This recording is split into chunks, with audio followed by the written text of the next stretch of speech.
You guys want a real revolution? Okay, I'll give it to you. You think going out into the streets and smashing windows and screaming at police lines and getting beaten up on live TV is a revolution? That's not a revolution.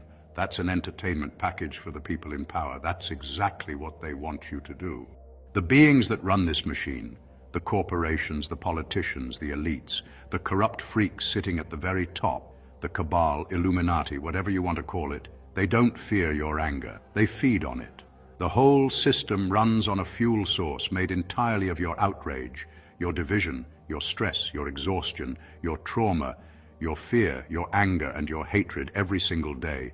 The news cycle throws some terrifying new headline at your head. Why? To keep your nervous system completely fried. They want you at a low vibration. They want to keep you angry at your neighbor, terrified for your kids and scrambling just to survive, so you never have time to sit back and realize who's actually pulling the strings. They want you in the streets. They want riots. They want protests. Because the moment you get violent or start marching, you give them the legal authority to crush you. You give them the ratings. You give them the attention and the energy they desire. You give them the excuse to pass more laws, build more cages, and take away what little you have left. Stop playing their game. Stop giving them the reaction they're starving for. Politicians don't run a single goddamn thing. They don't grow the food. They don't clean the water. They don't fix the power lines. They don't fly the planes. They don't stock the shelves. They don't keep the internet running. They're not even the ones that decide what decisions they make. They're higher powers above them. Remember, presidents and politicians are puppets.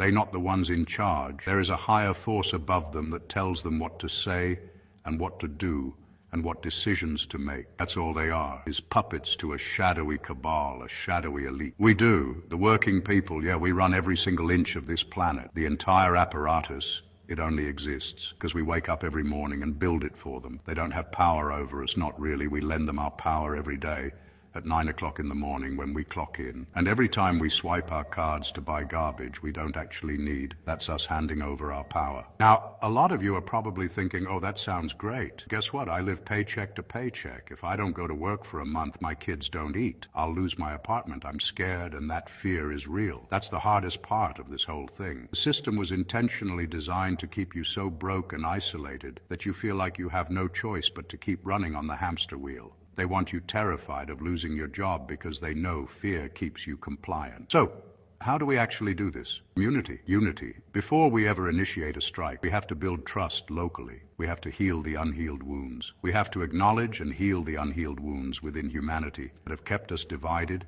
and at each other's throats for centuries. We have to acknowledge and listen to each